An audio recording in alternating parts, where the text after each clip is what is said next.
যতক্ষণ পর্যন্ত আদালত থেকে সমাধান না আসবে ততক্ষণ আমাদের এখানে কোনো কিছু করার থাকে না। এটা বাস্তবতা, এই বাস্তবতা তাদের মানতে হবে।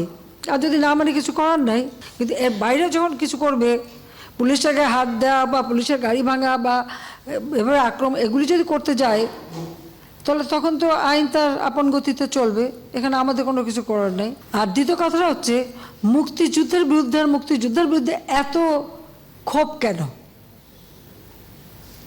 মুক্তিযোদ্ধাদের নাতিপুতিরাও পাবে না, তাহলে কি রাজাকারের নাতিপুতিরা পাবে? সেটা আমার প্রশ্ন, দেশবাসীর কাছেও প্রশ্ন, যে রাজাকারের নাতিপুতিরা সব কিছু পাবে, মুক্তিযোদ্ধারা পাবে না। অপরাধটা কি?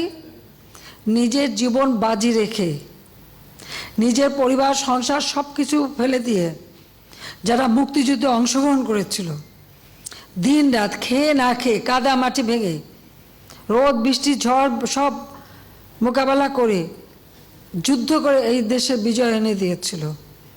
আর বিজয় এনে দিয়েছিল বলেই না আজকে সবাই উচ্চ পদে আসীন, আজকে গলা বাড়ায় কথা বলতে পারছে। নইলে তো ওই পাকিস্তানিদের বুটের লাথি খেয়ে চলতে হতো। আমি ইটালিতে গেলাম আমার স্বামীর সাথে কর্মস্থলে যাওয়ার জন্য। আমাকে করাচিতে যে 2 রাত থেকে ওখান থেকে ভিসা নিয়ে তারপর আমি আন্তর্জাতিক ফ্লাইট ধরতে পারলাম। এই তো ছিল আমাদের অবস্থাটা।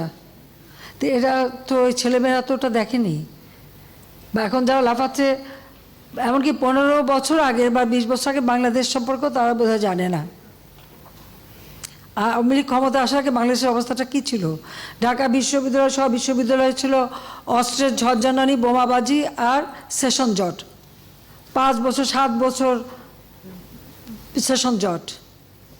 কোনো সেমিস্টার সিস্টেম ছিল না, গ্রেডিং পদ্ধতি ছিল না, বহু সাবজেক্ট ছিল না যা আন্তর্জাতিক মান হয়।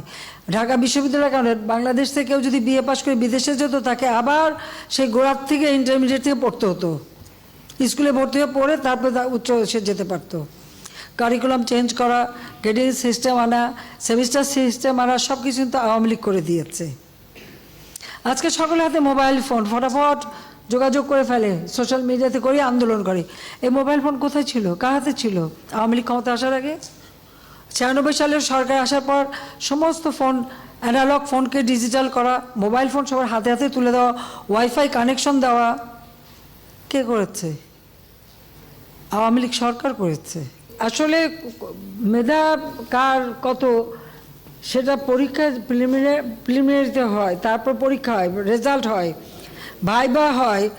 সেই সময় যেটা বাস্তব, তো যদি মুক্তিযোদ্ধার সন্তান হয় তো সেই পাবে। আর সবসময় যে সব কোটা পূর্ণ হয় তাও তো না, যেটা বাকি থাকে সেখানে তো ওই তালিকার থেকেই দেওয়া হয়। এর মধ্যে অনেক চাকরি কিন্তু ওই তালিকা থেকে দেওয়া হচ্ছে এটা, এবং সেটাও একটা নির্দেশ আমি দিয়েছিলাম। কাজে এটা কিন্তু আছে, কিন্তু সেখানে অবশ্যই মুক্তিযুদ্ধ অগ্রাধিকার পাবে, এটা তো দিতেই হবে। এখন মেধা, এই যে মেধা আর কোটা নিয়ে, তো কোটা আর মেধা তো এক জিনিস না। তো এইখানে দ্বন্দ্বটা সৃষ্টি করে, এটা একটা ট্যাকটিস। তার মানে কি মুক্তিযোদ্ধার সন্তান নাতিপুতিরা কেউ মেধাবী না, যত রাজাকারের বাচ্চারা নাতিপুতি হলো মেধাবী, তাই না? কিন্তু এটা ভুলে গেলে চলবে না যে যাদেরকে মেধাবী না বলছে তাদের হাতে কিন্তু ওরা পরাজিত। যুদ্ধে কিন্তু মুক্তিযোদ্ধারাই জয়ী হয়েছিল, রাজাকাররা জয়ী হয় নাই। তারা পাকিস্তানিদের পদলেহন করেও পরাজিত হয়েছিল। এই কথাটা তো মনে রাখা উচিত যে তারা তো পরাজিত হয়েছিল। তো তাদের মেধাটা কোথায়? সেটা আমার প্রশ্ন।